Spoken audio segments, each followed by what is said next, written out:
Baik. Bismillahirrahmanirrahim. Assalamualaikum warahmatullahi wabarakatuh. Alhamdulillahirabbil alamin. Wassalatu wassalamu ala asrafil anbiya'i wal mursalin sayyidina Muhammadin wa ala alihi washabbihi ajma'in. Amma ba'd. Perkenalkan, nama saya Dede Ali Permana dengan nomor induk mahasiswa 122701008. Insyaallah di sini saya akan menjelaskan sedikit hafalan saya terkait sifat tertutup yang dipelajari pada ruang vektor ini. Namun di sini saya akan membahas secara informal apa itu sifat tertutup pada sebuah operasi aljabar. Ya. Bisa kita tuliskan sifat tertutup, yakni jika dalam sebuah himpunan anggota himpunan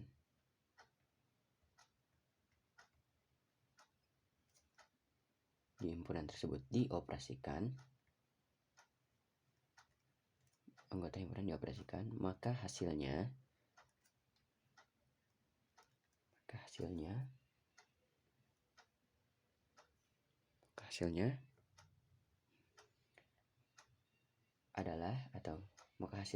juga anggota himpunan tersebut atau anggota himpunan itu sendiri tersebut.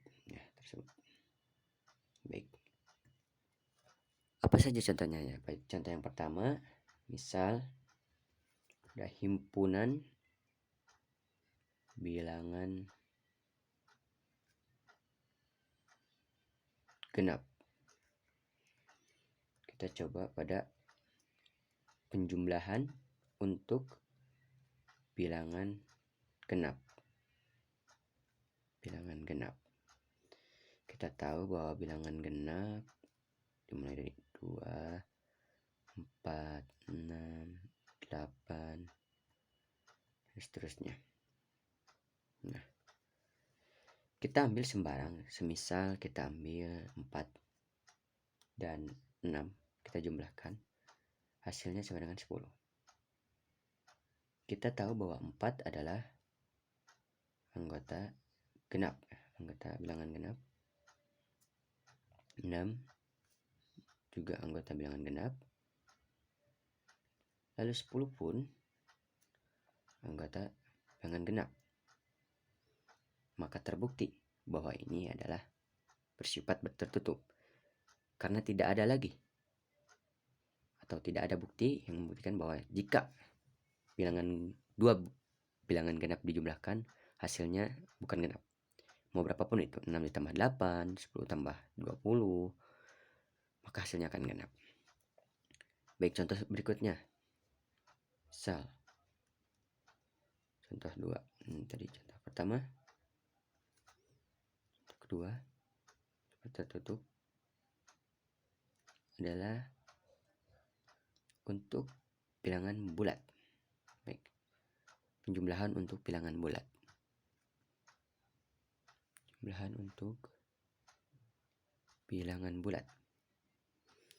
Kita tahu bahwa bilangan bulat dimulai dari minus hingga misalnya kita tulis di sini minus 1, 0, 1 sampai hingga. Nah, baik, mari kita ambil sembarang bilangan bulat, 2 bilangan bulat, kita jumlahkan, misalkan 7 ditambah 10, hasilnya 17. Kita tahu 7 adalah anggota bilangan bulat, 10 anggota bilangan bulat, 17 pun anggota bilangan bulat. Maka terbukti ini adalah atau himpunan untuk penjumlahan bilangan bulat terbukti bersifat tertutup. Karena adakah hasil dari 2 jumlah bilangan bulat tidak menghasilkan bilangan bulat? Tidak ada.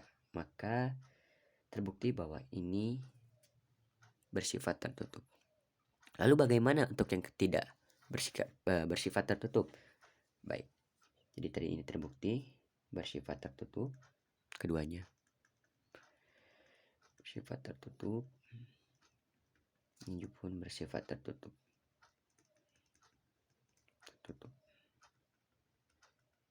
Baik, kita batasi. Lalu kita masuk ke contoh misalkan yang tidak tertutup. Baik. Contoh pertama kita bisa ambil adalah untuk penjumlahan bilangan himpunan bilangan ganjil. Bilangan ganjil.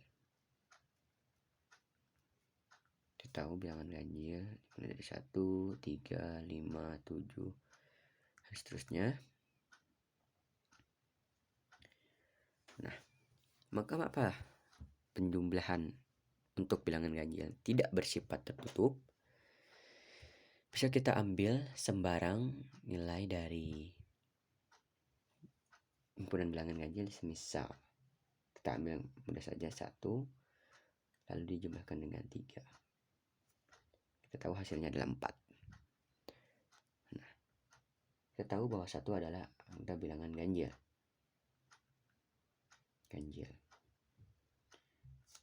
3 pun anggota bilangan ganjil. Tapi 4 hasilnya merupakan anggota bilangan genap.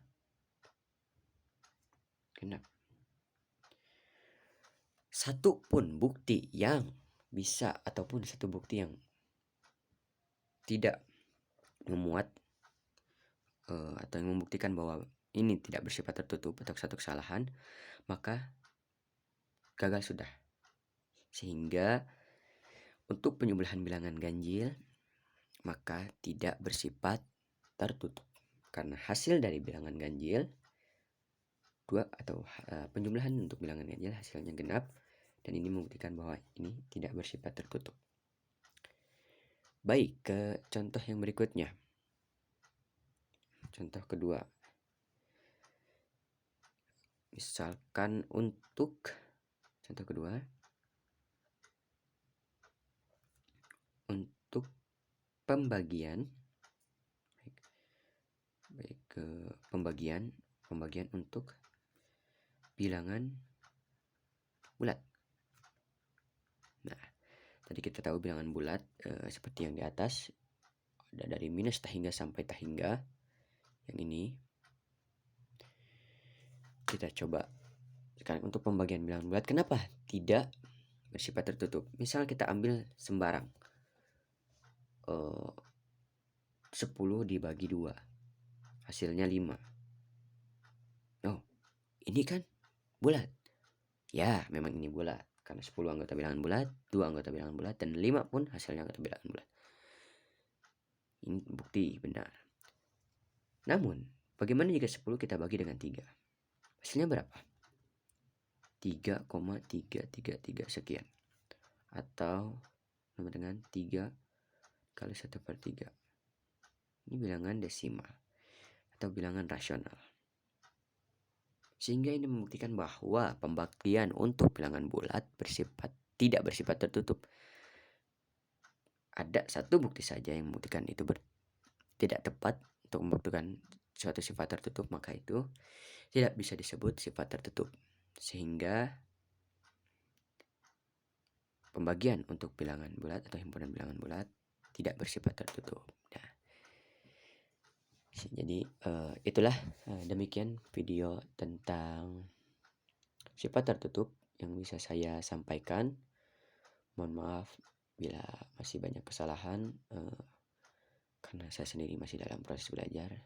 Wabillahi taufiq wal hidayah. Semoga ada manfaatnya. Assalamualaikum warahmatullahi wabarakatuh.